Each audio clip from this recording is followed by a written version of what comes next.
Halo teman-teman, perkenalkan saya Bilqis Sufaira Karim dan Saya Muhammad Abori. kali ini kita akan berbincang santai dengan teman-teman dari Dia Malela.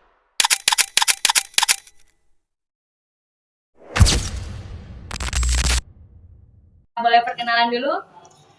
Mungkin mulai dari saya. Perkenalkan, nama saya Mukarrab Rabbani. Asal saya sendiri dari Sumbawa Barat ya, bukan dari Sumbawanya, walaupun Diamalah itu terletak di Sumbawa, tapi asal saya dari Sumbawa Barat. Untuk informasi juga, saya merupakan Ketua OSDM periode amanah 2024-2025, yang mana kita sudah serah terima jabatan beberapa minggu yang lalu. Kemudian saya sendiri, nama saya Ersya Putri Salsabila. Asal kami kebetulan sama dari Sumbawa Barat. Jadi dua-duanya ketua OSDM di Diamalela dari Sumbawa Barat. Dan saya merupakan ketua OSDM periode amanah 2024 dan 2025. Wah, keren banget nih teman-teman kita dari sekolah Dia Malela ya.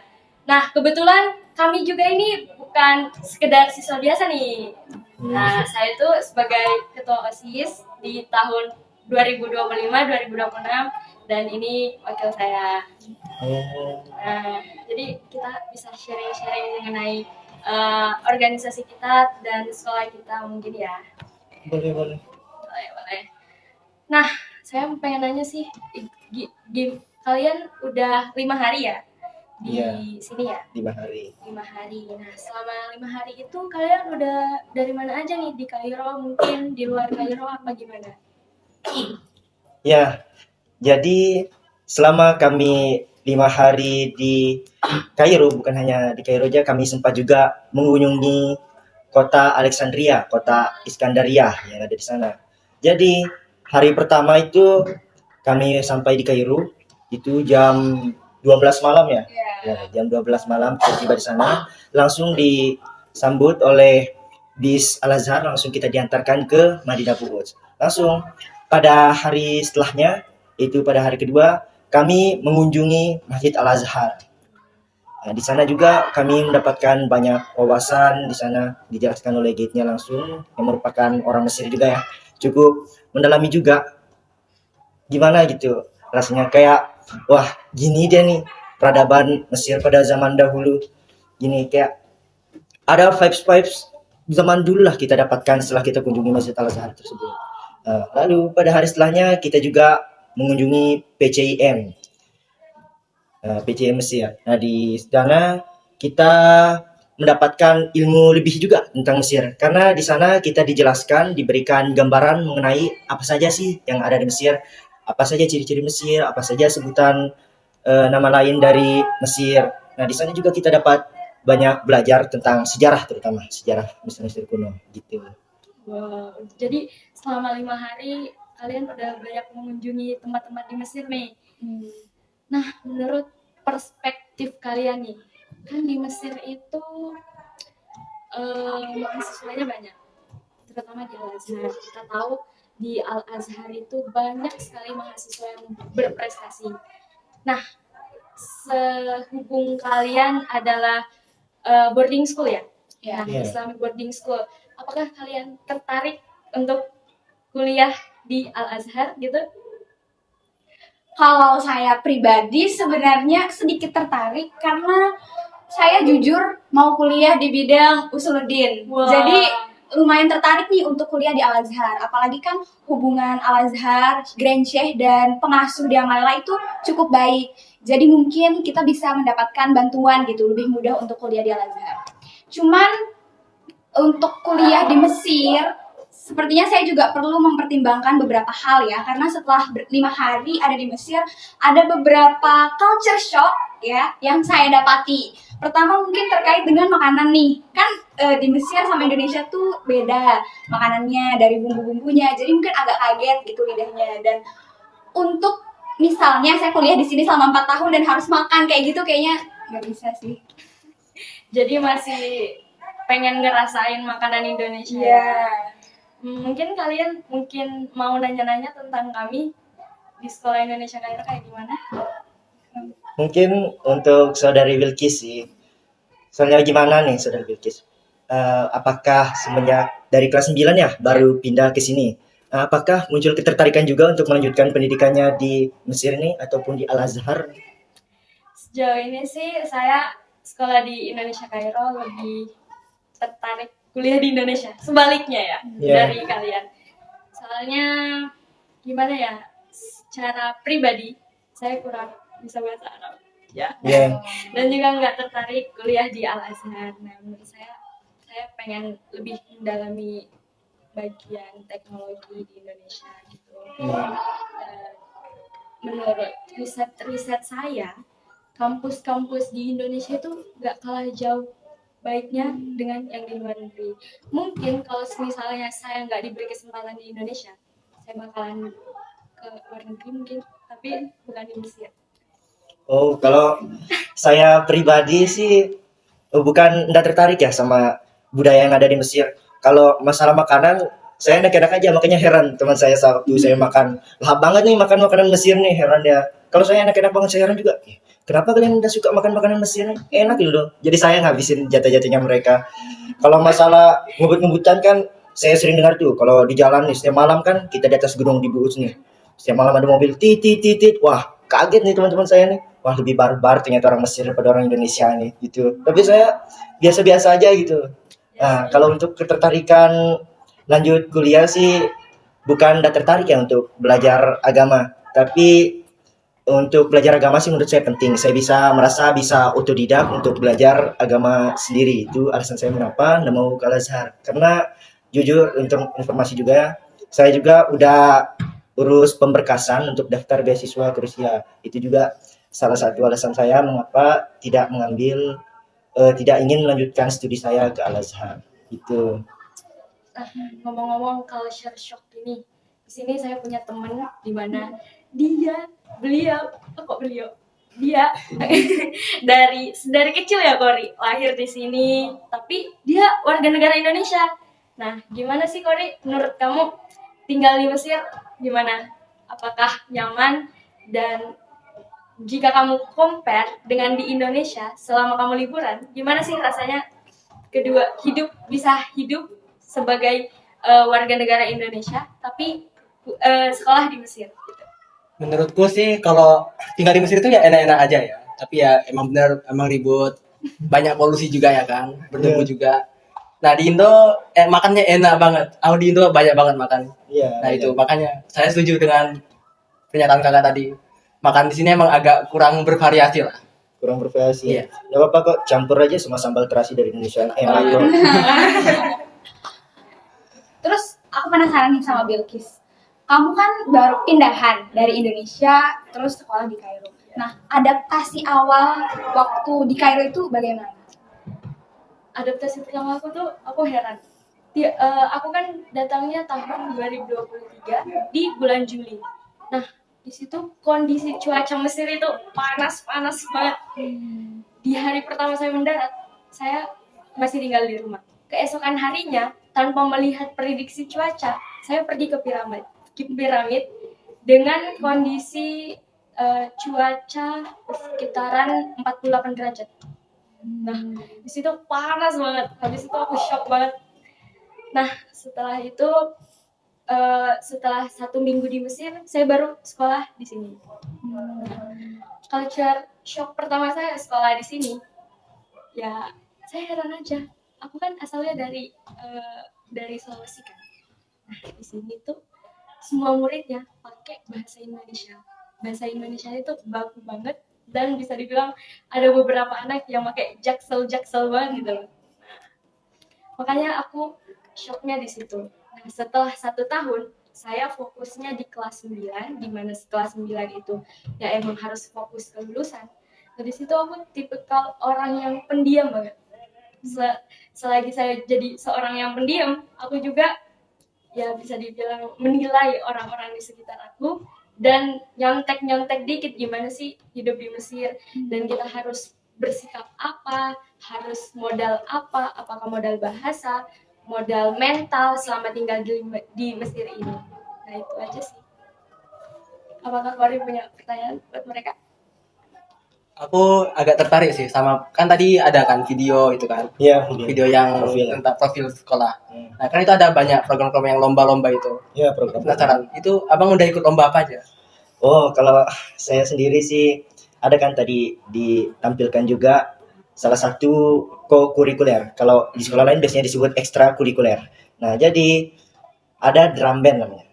Yang dimana co-kurikuler ini adalah co-kurikuler pilihan. Yang dimana drum band pesantren kami ini adalah drum band yang terbaik yang ada di provinsi kami. Jadi drum band ini saya juga pernah ikut dari kelas 7 awal saya masuk pesantren itu saya sudah ikut drum band nih, sudah interest soalnya dari SD juga kan sudah interest drum band nih. Jadinya saya ikut dari kelas 7. Nah, baru ikut sekitar satu bulan nih di pesantren ikut drum band saya nih. Nah, diajak lomba nih.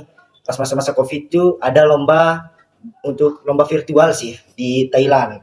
Nah, kami ikuti lomba itu dan alhamdulillah kami juga mendapatkan juara 4 di perlombaan tingkat internasional itu di Thailand. Habis itu waktu saya kelas 9 juga kami yang anggota drum band ini mengikuti perlombaan juga di Yogyakarta, Hamengkubuwono Cup. Alhamdulillah juga kami mendapatkan peringkat 8 dari 40 peserta di seluruh Indonesia. Lalu di kelas 10 juga saya ikut lagi ke drum band itu, lalu ikut dengan lomba yang sama Hamengkubuwono Cup juga, mendapatkan juara lagi, peringkat 7 dari 60 peserta. Itu. Jadi saya pernah ikut drum band. Nah, kalau yang di sebelah saya ini Kak Ersya sudah pernah mengikuti lomba debat mewakili provinsi NTB. Nah, mungkin bisa dijelasin oleh Kak Ersya bagaimana pengalamannya. Jauh berbeda dari Kak Mukarrom ya yang interestnya di drum band. Kalau saya sendiri itu lebih interest ke debat. Jadi di sekolah kita itu ada namanya debate club. Nah, debate club ini tempat kita berdebat lah, of course. Ada dua bahasa Inggris dan bahasa Arab. Kemudian dari debate club ini kita akan diikuti perlombaan-perlombaan. Ada yang lomba yang diadakan sama universitas, kemudian ada juga yang diadakan sama Puspresnas atau Pusat Prestasi Nasional. Nah, alhamdulillahnya tahun 2024 saya terpilih mewakili Provinsi NTB untuk mengikuti NSDC di Jakarta. Nah, tahun 2025 kemarin coba ikut lagi dan alhamdulillah terpilih lagi untuk mewakili NTB lagi ke nasional nanti November, insya Allah. Masya Allah. Jadi ternyata teman-teman kita dari Dia Malela ini bukan sembarangan pelajar biasa loh teman-teman. Jadi mereka itu merupakan pelajar berprestasi di sekolah mereka. Nah, habis itu mungkin kita bakalan sharing-sharing mengenai prestasi SIK juga. Nah, di SIK itu kami juga tidak hanya bisa tidak hanya mengikuti lomba-lomba skala sekolah aja, tapi kita juga bisa mengikuti lomba dari Puspresnas ya. Nah, salah satu salah satu contohnya, nah ini seorang finalis OSN tingkat nasional di bidang matematika. Jadi gimana Kori pengalamannya jadi finalis OSN matematika Aku yang ngerasa diterbangin ke Jakarta gitu loh? aku ngerasa kayak kurang pantas ya asli. Kayak itu kayaknya 80% hoki itu maksudnya. Tapi aku bersyukur walaupun di Indo gak dapat medali sih. Aku bersyukur ke Indo bisa makan-makan enak. Makan es krim lah enak banget itu. Enak banget makan es krim Indo. Iya. Gak ada es krim Coba enak di cendol Mesir Iya. coy. Dadah. Coba channel nggak? Channel gak dibawa Pak Don. Oh kayak gitu ya. Nah di sekolah kita juga itu tiap tahun kita diundang oleh government Mesir buat ikut sebagai partisipasi di acara Children Day. Nah di event Children Day itu biasanya bukan cuma di Indonesia dan Mesir doang. Nah di kegiatan Children Day itu kita pemerintah Mesir mengundang beberapa peserta anak dari sekolah internasional. Jadi bukan hanya Indonesia, ada Cina, Jepang, Thailand, apalagi Arab Saudi, terus Rusia, Sri dan Lanka. ya Sri Lanka, banyak pokoknya. Nah di situ anak-anak SIK juga bisa menjalin relasi secara global pada event itu. Seperti itu. Ini nih, kan kita juga bakalan bahas masalah keorganisasian ya. Ya. Kami dari OSDM ini punya salah satu program, yaitu program tahunan, namanya itu SAC, Santri Arts Creativity. Jadi di SAIC ini memang betul-betul full di manage oleh santrinya tanpa ada campur tangan pendidik. Nah, jadi pendidik di sini perannya adalah sebagai pembimbing aja, pengarah.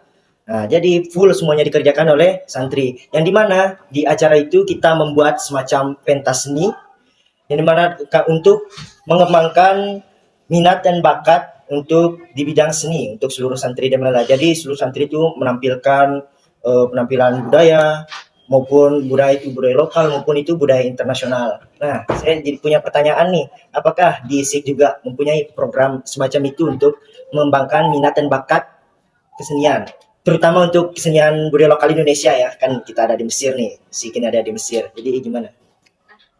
Pas banget nih pertanyaannya, baru saya mau bahas tadi. Nah, tahun ini SIG itu mempunyai program baru di mana SIG itu mengaplikasikan 7 kebiasaan anak Indonesia hebat di kegiatan sehari-hari, di proses belajar mengajar di setiap hari.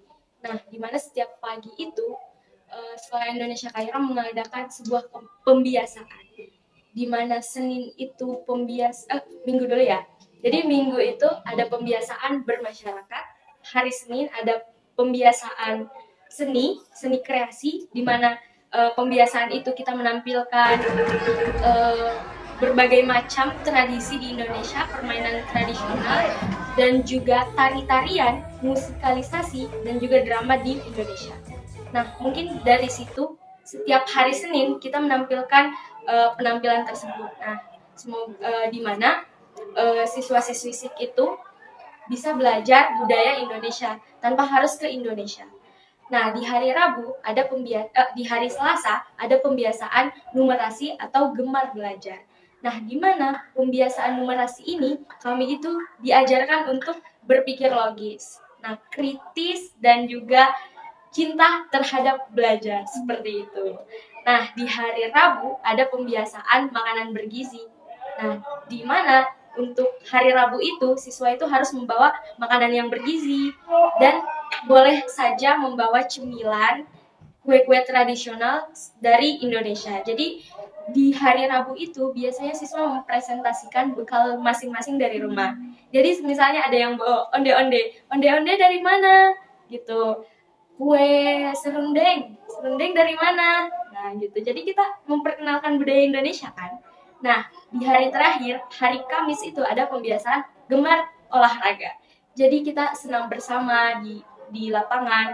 Nah, dan itu semua 5 pembiasaan ini diterapkan pada 7 kebiasaan anak Indonesia hebat. Jadi dalam sepekan ini kita bisa komplit belajar 7 kebiasaan anak Indonesia hebat di sekolah.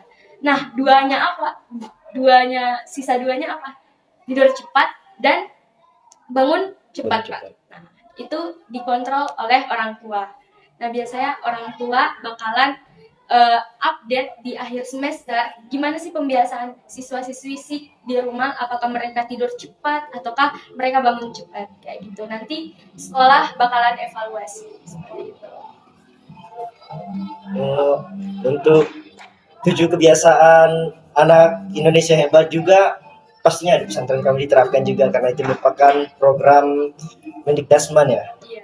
Mungkin itu kan dijelaskan sedikit oleh Kak Ersya. Ya, kalau di pesantren karena kita tinggalnya asrama ya, boarding. Jadi kehidupan santri selama 24 jam itu benar-benar diatur oleh OSDM namanya.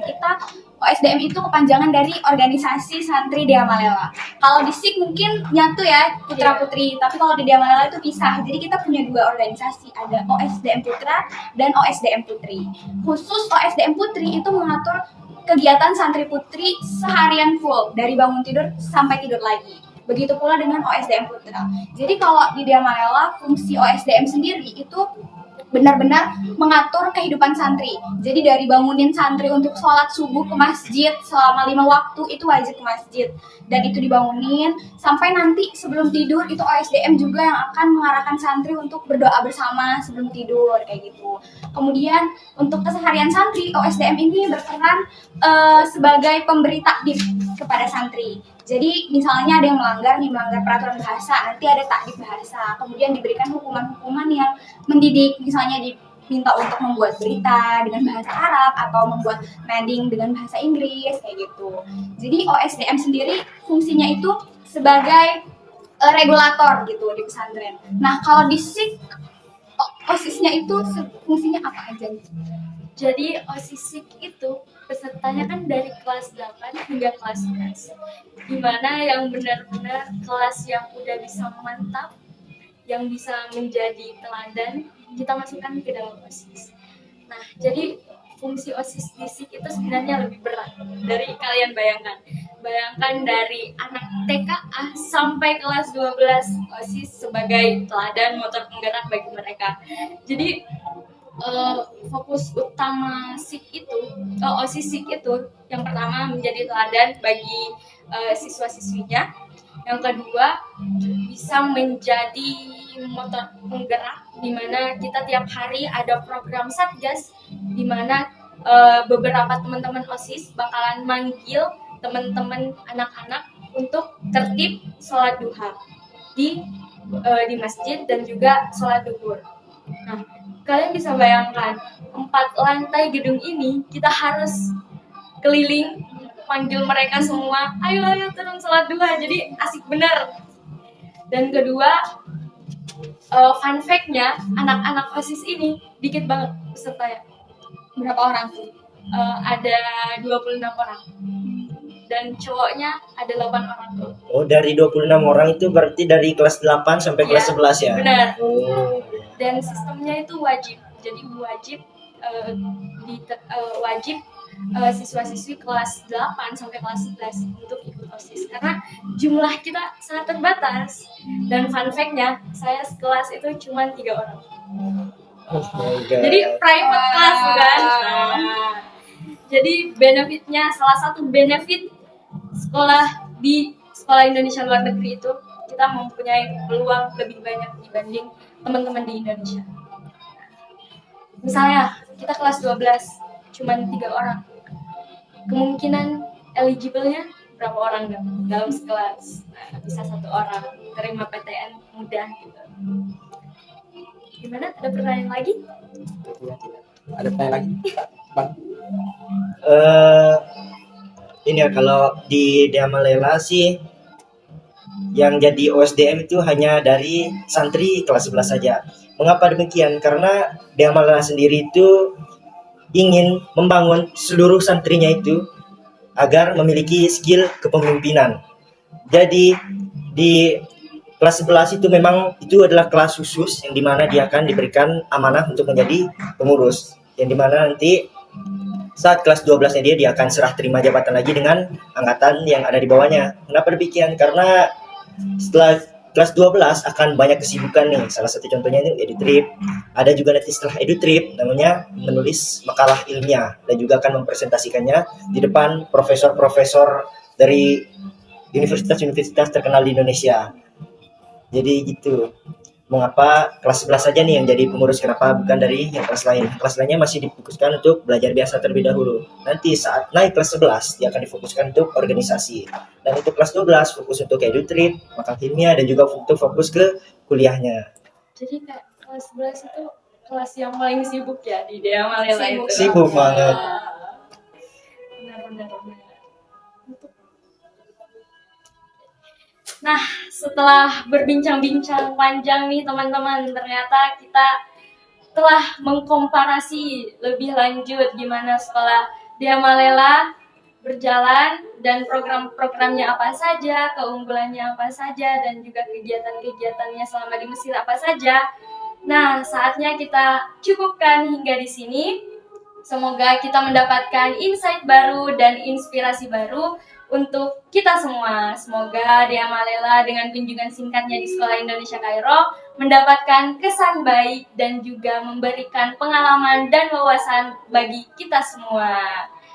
Kita ada punya yel-yel nih. Jadi kalau aku bilang Sekolah Indonesia Kairo, kalian bilang Jaya. Oke? Oke. Yuk, kita tes dulu ya. Kita langsung aja ya kalau gitu. Sekolah Indonesia Kairo, Jaya. Wabillahi taufiq wal hidayah. Wassalamualaikum warahmatullahi wabarakatuh.